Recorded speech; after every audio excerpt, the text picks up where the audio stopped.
First of all, thanks for joining me, Andy. It's nice to see you. It's wonderful to be here.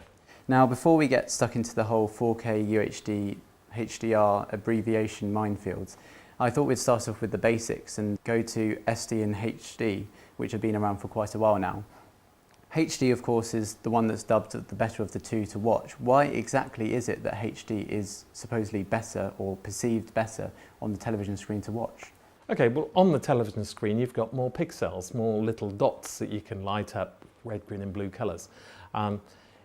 Standard definition isn't bad to watch, it improved a bit over the years, but in the last decade pictures have got larger. We've all got bigger televisions at home, or a lot of us have, and when you've got a bigger screen you need more little dots, more pixels to make the picture up, to give you a feeling of quality and a feeling of presence and immersion in the picture. So it's the big screens that really have driven a step to HD, I think.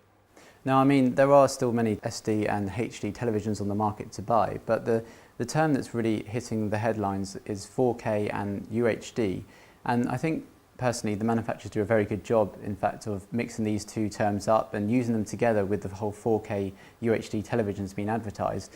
But am I right in actually saying that 4K and UHD are two separate terms, I mean two completely separate things? Yeah, you're spot on right. Firstly, the manufacturers have to do a great job of selling televisions, otherwise they won't be in business for very long.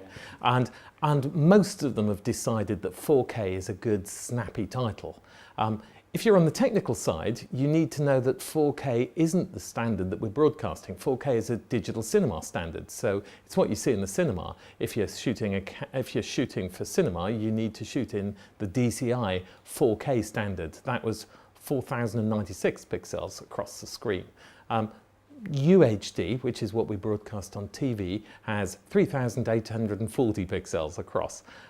But no one really wants to know that when they're buying a television, so they just buy one with a 4K stuck on and say it's better, it's got more pixels.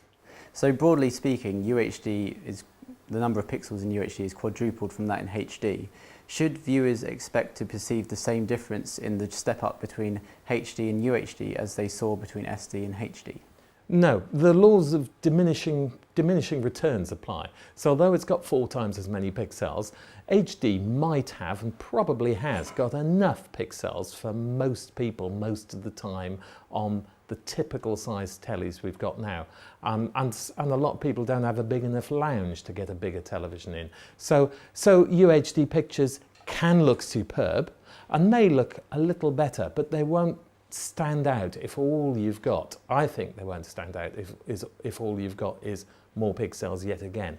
I briefly also remember you mentioning earlier that you have to be, what was it, roughly one to 1.5 times the width of the television away from the TV to truly perceive the quality of UHD? Yeah, 1.5 times the picture height is the rule of thumb for UHD, and about 3 times the picture height for HD. So that's really getting quite close, isn't it, for UHD? And the UHD 2 standard that's around the corner and will be broadcast in Japan next year, that's the recommended rule of thumb viewing distance, 0.75 of picture height. Of course, in reality, you can sit as close to or far away of the screen as you like. Your eyes don't go square, and you might just sit where the sofa is. Only the hardened television nerd would move their sofa to accommodate it. Now, another term that bounces around the market is HDR. What exactly is HDR? What does it mean, and how much will it impact UHD? Okay, well, it means high dynamic range. That means that the dark areas of the picture can show you more detail, and the highlights can really twinkle and sparkle at you rather than get bleached out. So quite often the sky, for instance, appears uniformly white, when even in the UK occasionally we get blue skies. So high dynamic range can give you that sparkle in terms of brighter pictures particularly, and the ability to see in darker areas of the picture what's going on. So, and the key thing is that that's not dependent on the number of pixels, and it's not dependent on how far you are from the screen, and it's not dependent on the size of the screen. It's just dependent on the screen's ability to throw light out. So I think it could make a bigger impact than UHD. Pretty soon most of the UHD sets are going to be HDR, and we might even see it come into HD TV sets too. Okay. Now, Netflix, Amazon and BT Sport are three companies that have already managed to implement UHD into their broadcast. Why has the BBC been so slow in uptaking to UHD?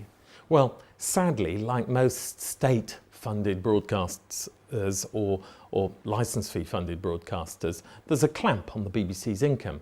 The BBC's done amazingly well to launch iPlayer, which is costing its increasing amount of money. It's a whole new platform.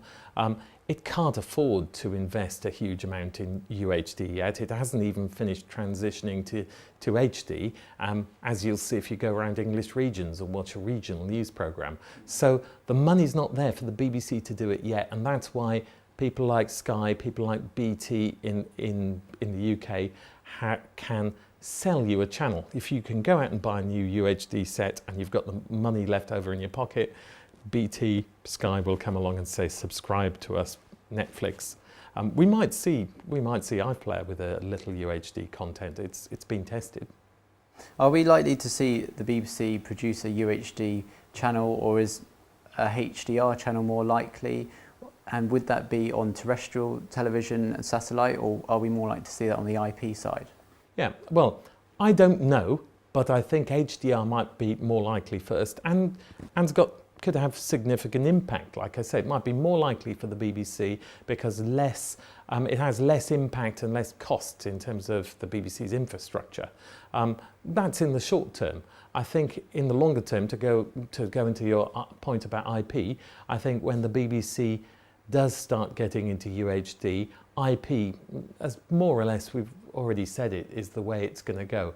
So UHD broadcasts will be on IP, I think, because again, it's to do with the economics of setting up new channels, buying more satellite transponder bandwidth. The bandwidth, I imagine, as well, must be quite big compared to HD and SD. Yeah, although you're right, but there's a new codec out there, HEVC, a new codec on the block, that offers efficiencies over the MPEG-4 and previous to that MPEG-2 coders that we were using for digital television. So that it goes some way to offsetting the bandwidth. It's not the whole answer. And yeah, when the BBC broadcasts UHD, it's going to be online, and there'll probably be some people who don't have the network speeds for it, but a lot of the country already has. Well, thank you very much, Andy, for giving us an insight into the 4K UHD and HDR and how it will potentially impact the industry in the near future. Thanks for inviting me. I enjoyed it.